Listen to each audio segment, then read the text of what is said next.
बिस्मिल्लाहिर्रहमानिर्रहीम अल्लाहुम्मा सल्लि अला सय्यिदिना मुहम्मदिन व आलि मोहम्मद। मैं हूं मन्नान अशरफ और आप देख रहे हैं आपका अपना यूट्यूब और फेसबुक चैनल। पाकिस्तान में बहुत ज़्यादा मुश्किल हालात दिन ब दिन बढ़ते चले जा रहे हैं। सबसे ज़्यादा मुश्किल हालात इस टाइम के पाकिस्तान डिफ़ॉल्ट होने के बहुत ही करीब है। ये रिपोर्ट मेरी नहीं है, ये इंटरनेशनल रिपोर्ट भी है, नेशनल रिपोर्ट भी है।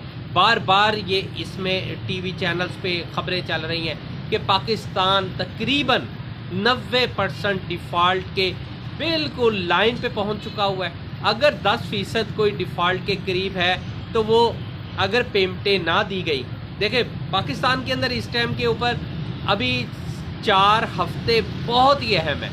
अगर पाकिस्तान ने कोई पेमेंटें अदा ना की तो पाकिस्तान इस टाइम के ऊपर इतने बड़े डिफ़ॉल्टर बनने जा रहा है। अल्लाह ना करे करोड़ मरतबा कि पाकिस्तान के बैंक भी करप्ट हो सकते हैं, ब्लास्ट हो सकता है, यानी कि खाते बंद हो सकते हैं और पाकिस्तान के पास इतना पैसा भी नहीं होगा कि पाकिस्तान की ज़रूरत के मुताबिक ऑयल ख़रीद सके।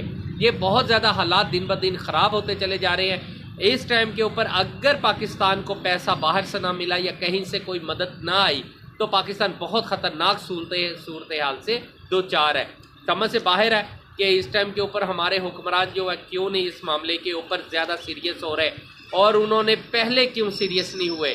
रजीम चेंज ऑपरेशन करवा लेते हैं, इक़्तिदार संभाल लेते हैं, लेकिन कभी ये भी सोचा होना चाहिए था कि जी पाकिस्तान अगर ख़तरनाक सूरत हाल से दो चार हो तो पैसा कहाँ से आएगा। बहरहाल ये उनका अपना मैटर है, लेकिन हम इसलिए मुतासिर होते हैं कि पाकिस्तान हमारा मुल्क है, पाकिस्तान में हम रहते हैं, इसलिए हमारे लिए ये मुश्किल सूरत हाल है। सेकंड नंबर के ऊपर आज नए आर्मी चीफ के उन्होंने अपना चार्ज संभाल लिया है, बहुत ज़्यादा खुशी की बात है। सैयद हाफिज़ आसम मुनीर साहब जो है इस टाइम आर्मी चीफ बन चुके हुए हैं। बहुत ही ज़्यादा उन्हें वेलकम किया जाता है, पूरी कौम ने उन्हें वेलकम किया है, पूरी कौम बहुत ज़्यादा खुश है इस बात के ऊपर कि बहुत सी उम्मीदें इस टाइम आर्मी चीफ साहब जनरल जो है आसम मुनीर साहब उनके साथ वाबस्ता हो चुकी हुई हैं।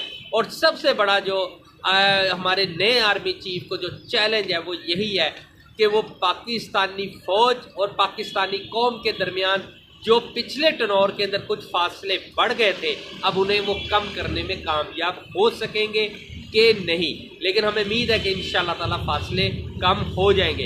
ये बहुत ज़्यादा ये उनके ऊपर एक बहुत बड़ा बर्डन, सबसे पहला चैलेंज उनके लिए ये है कि वो किस तरीके से ही करेंगे। और इसके अलावा क्या जो मुख्तलिफ केसेस हुए, मुख्तलिफ मामलात हैं, क्या मज़ीद तो नहीं होंगे, उनके दौर में तो नहीं ऐसा कोई काम होगा। बहरहाल ये आने वाले वक्त के अंदर पता चल जाएगा कि क्या मामलात होते हैं। पूरी कौम इस टाइम के ऊपर और पाकिस्तान की तारीख के पहले जनरल जो आर्मी चीफ रिटायर हुए जनरल बाजवा साहब, उनके जाने के ऊपर मिठाइयाँ तकसीम हुई। पाकिस्तान की तारीख में ऐसा कभी नहीं हुआ कि लोगों ने खुशियाँ मनाई हों कि जी जनरल बाजवा साहब रिटायर हो गए, लेकिन इससे पहले कभी नहीं हुआ। बहुत से जनरल गए, बहुत कुछ हुआ, इवन के जब जनरल परवेज़ मुशर्रफ साहब भी रिटायर हुए थे तब भी मिठाइयाँ नहीं तकसीम हुई थी। लोगों ने वैसे उन्हें बड़ा प्रोटोकॉल के साथ रवाना तो किया था, लेकिन मिठाइयों वाला कोई सिस्टम नहीं किया था, इसलिए कि जितनी खुशी बाजवा साहब के जाने की हुई है किसी और जनरल के मामले के ऊपर इतनी खुशी आवाम को नहीं हुई।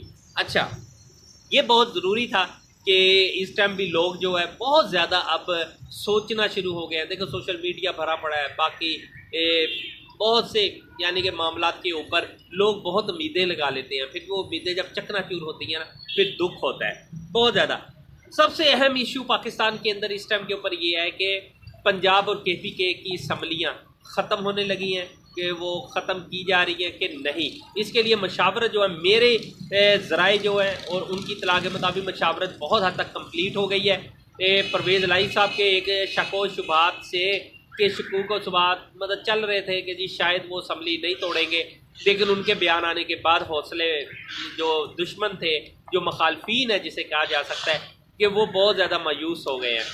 और वैसे भी आसफ जरदारी साहब से बहुत उम्मीदें थी कि वो असम्बली बचाने के लिए अपना कोई ना कोई जुगाड़ लगाएंगे, लेकिन परवेज़ लाई साहब ने किसी किस्म के जुगाड़ लगने के लिए हामी नहीं भरी है। वो इस बात के ऊपर शदीद परेशान है कि लोग अब बिक नहीं रहे। लोगों को पता है अगर हमने अपना ज़मीर बेचा भी तो इलेक्शन में क्या करेंगे, क्योंकि जो ज़मीर इस टाइम बेच रहा है ना उसका पहले हाल लोगों ने देख लिया है इस दफ़ा भी अगर किसी ने ज़मीर बेचने की कोशिश की तो हाल बहुत बुरा होगा। लेकिन मेरे ज़राए के मुताबिक, मेरी इतला के मुताबिक, नून लीग के बहुत से MPA इस टाइम के ऊपर PTI के साथ राब्ते में आ गए हैं और उनका यही कहना है कि हम अपने इस्तीफ़े दे देते हैं, अगर आप हमें हामी भर दें कि आप हमें टिकट देंगे तो हम इस्तीफ़े देने के लिए भी तैयार है। इस गवर्नमेंट से हम खुद अलग हो जाते हैं कि अपोजिशन में नहीं बैठना, हुकूमत में भी नहीं बैठना, लिहाजा हम साइड पे हो जाते हैं। जब हमने इस्तीफ़े दे दिए, 20 से 25 इस्तीफ़े अगर आ जाते हैं तो इसका मतलब है कि गवर्नमेंट तो वैसे ही बहुत कमज़ोर हो जाएगी। अगर वोट ऑफ कॉन्फिडेंस के ऊपर भी आते हैं तब भी जीतना नामुमकिन हो जाएगा। ये बहुत ज़्यादा अहम खबर थी। और चलते चलते आपको बता दूं कि पाकिस्तान में मुज़ाकरात तकरीबन 3 से 4 दिन में मुकम्मल हो जाएंगे।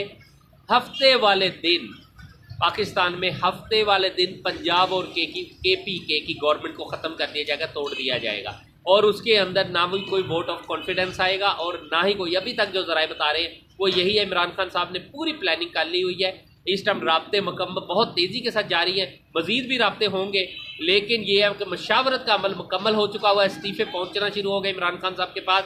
KP, इसके अलावा सिंध से भी इस्तीफ़े आ रहे हैं, बाकी भी यानी कि सूबे जो है ये सबसे इस्तीफ़े जो है इमरान खान साहब के पास आ रहे हैं। KP के और पंजाब के अलावा बलूचिस्तान में भी जो है वहाँ से भी इस्तीफ़े आ रहे हैं। ये सब इस्तीफ़े इस टाइम इकट्ठे हो रहे हैं और बहुत तेज़ी के साथ इस्तीफ़े आ रहे हैं और उम्मीद है कि ये असम्बलियाँ जैसी ख़त्म हो जाती है और उसके बाद अगर इलेक्शन भी होता है तो ये दोनों इलेक्शन अगर विन हो जाते हैं, पाकिस्तान क्लीन स्वीप कर देता है PTI, तो फिर इसका मतलब 5-5 साल के लिए हुकूमत में आ गए। उसके बाद फिर ये तो 5 साल हो गए तो फिर मरकज़ के लिए मुश्किल ये हो जाएगी कि वो जब मरकज़ का अगर अपने वक्त पे भी इलेक्शन करवाते तब भी उनके लिए इलेक्शन जीतना नामुमकिन हो जाएगा या बहुत मुश्किल हो जाएगा।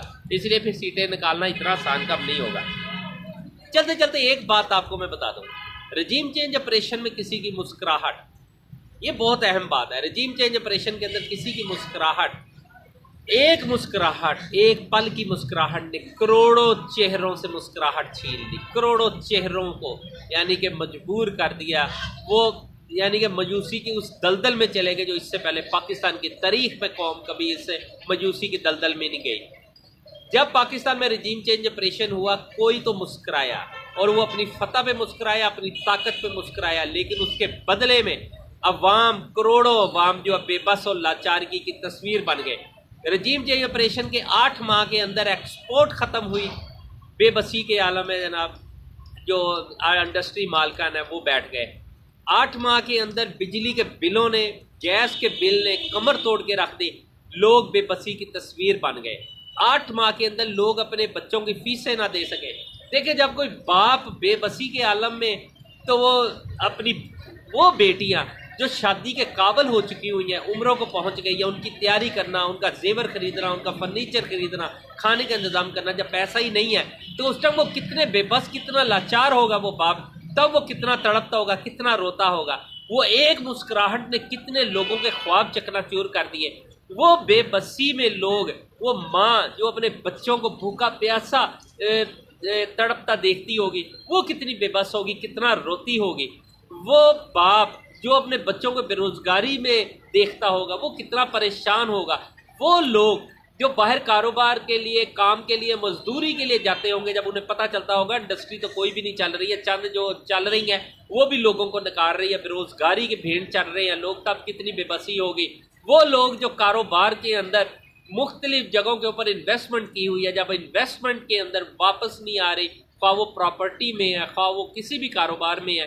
दुकानदार जो बेबसी के आलम में सुबह जाते हैं, शाम तक बैठे रहते हैं, लेकिन उनकी बिस्मिल्लाह नहीं होती, कोई कस्टमर ही नहीं आ रहा। ये वो वक्त है इस टाइम के ऊपर। देखें कितना लोग कितनी बेबसी के आलम में कितना रोते होंगे, तड़पते होंगे, बिलखते होंगे। लोगों के हालात इतने बुरी तरह यानी कि डैमेज हो गए, इस कदर आपने लोगों को ज़मीन के ऊपर गिरा दिया।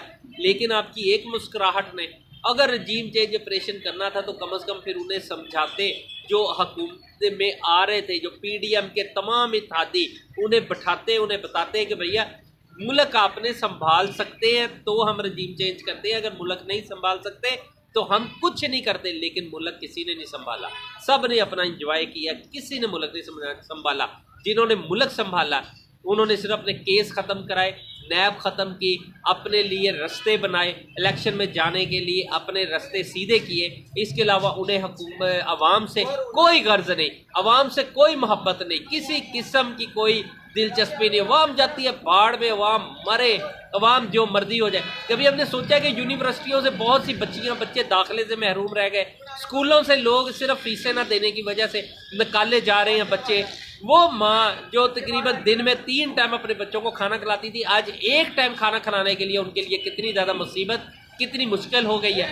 बहरहाल ये सारे हालात एक मुस्कुराहट ने बर्बादी के दहाने पे पहुंचा दिया पूरे मुल्क को।